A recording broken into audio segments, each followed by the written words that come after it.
Hello everyone, मैं हूं कनिष्का, आपकी mentor at class 24 study abroad. कैसे हो आप सब लोग?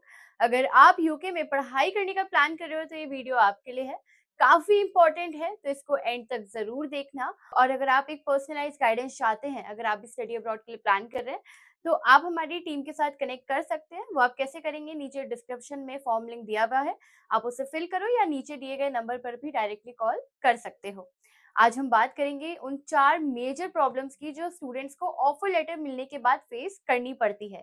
ये जो प्रॉब्लम्स है ये थोड़ी सी कॉमन है, but the good news is कि ये सही गाइडेंस मिल जाए तो इजीली काफी ज़्यादा सॉल्व हो सकती है। बहुत सारे स्टूडेंट्स को पता ही नहीं होता कि उनके लिए बेस्ट यूनिवर्सिटी कौन सी है, डेडलाइंस क्या होती है या कौन से डॉक्यूमेंट्स उन्हें कब तक रेडी करने हैं। इसी कंफ्यूजन की वजह से उनका जो डेडलाइंस है वो मिस हो जाती है।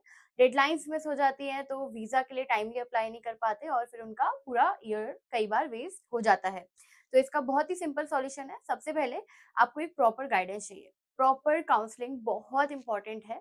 उसके बाद आपको यूनिवर्सिटी कंपैरिजन करना भी आना चाहिए और साथ ही में आपके पास एक टाइमलाइन सेटअप होना चाहिए कि आपको अपने प्रोसेस के अंदर कौन-कौन से स्टेप्स कब-कब तक कंप्लीट कर देने चाहिए।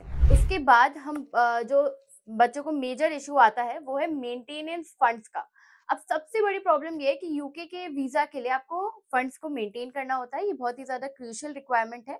स्टूडेंट्स को ये नहीं पता होता कि कितना अमाउंट उन्हें रखना है, कितने दिन तक उन्हें बैंक में ये शो करना होता है और कौन से अकाउंट्स में ये वैलिड होता है। तो यहाँ पे टिपिकली क्या होता है कि 28 डेज का फंड मेंटेनेंस रूल होता है। सिटी एंड कोर्स के हिसाब से रिक्वायर्ड अमाउंट चेंज होता है और बैंक स्टेटमेंट फॉर्मेट भी प्रॉपर आपका होना चाहिए। अब यहाँ पे ये चीज समझना बहुत जरूरी है। अगर आप इस स्टेप्स में मिस्टेक करते हो तो आपका आगे का पूरा प्रोसेस खराब हो सकता है।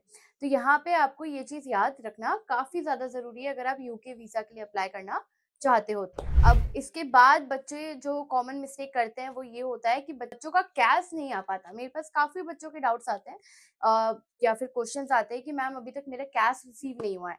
तो यहाँ पे क्या होता है कि या तो आपने प्रॉपर्ली इंटरव्यू नहीं दिया होता, आप रेडी नहीं होते, या जो आपका क्रेडिबिलिटी इंटरव्यू क्वेश्चंस होते हैं उनके आपको आइडिया बिल्कुल भी नहीं होता। एप्लीकेशन में भी आपको क्लैरिटी नहीं होती है कि आपने क्या एसओपी में अंदर एसओपी के अंदर अपने मेंशन किया है। डॉक्यूमेंट्स भी आपने जो भी लगाए हैं आपको उनको जैसे सबमिट करना होता है वो आपने प्रॉपर्ली नहीं किया होता। तो यहाँ पे जो मेन चीज है, आपको पता होना चाहिए कि आपका गोल क्या है। आपको अपनी क्रेडिबिलिटी इंटरव्यू के लिए प्रिपेयर होना चाहिए।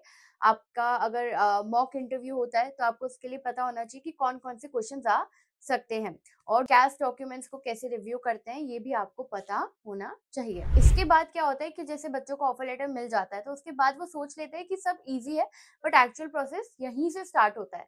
यहाँ पे आपको प्रॉब्लम्स आती है अपनी वीजा फाइलिंग के अंदर। स्कॉलरशिप्स का बिल्कुल भी नॉलेज नहीं होता। अकोमोडेशन कैसे बुक करना है वो नहीं पता होता। प्री डिपार्चर आपकी रिक्वायरमेंट्स क्या होती है वो आपको नहीं पता होता। आपको अपनी ट्रैवल प्लानिंग के बारे में भी ज़ीरो आइडिया होता है। तो यहीं पे काफ़ी सारी ये मेजर प्रॉब्लम्स हैं जो बच्चे फेस करते हैं। अब यहाँ पे अगर आप क्लास 24 स्टडी अब्रॉड के साथ अपनी एप्लीकेशन कर रहे हो, तो हम आपको आपकी वीज़ा एप्लीकेशन में, क्रेडिबिलिटी इंटरव्यू में, आपके किस-किस स्टेप पे इंटरव्यू आप फेस कर सकते हो, उस सब में हम आपको हेल्प करते हैं।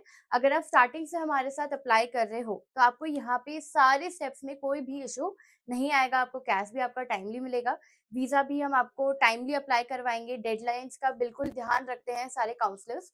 तो अगर आप अप्लाई करना चाहते हैं यूके के लिए और आप नहीं चाहते कि आप ये कोई भी मेजर प्रॉब्लम्स फेस करो, या आप ऑलरेडी अप्लाई कर चुके हो लेकिन किसी भी स्टेप पे अगर आप स्टक हो चुके हो, तो आप हमारी टीम के साथ कनेक्ट कर सकते हैं। वो आपको पूरे प्रोसीजर में हेल्प करेंगे। जो भी आपके डाउट्स हैं वहाँ पे वो सॉल्व करेंगे और आपका स्टडी अब्रॉड का प्लान को काफ़ी स्मूथली बनाएँगे। अब यहीं पे अगर आपको ये वीडियो अच्छा लगा तो चैनल को लाइक, शेयर, सब्सक्राइब करना मत भूलना। इसी के साथ मिलते हैं अगली वीडियो में। तब तक के लिए थैंक यू सो मच।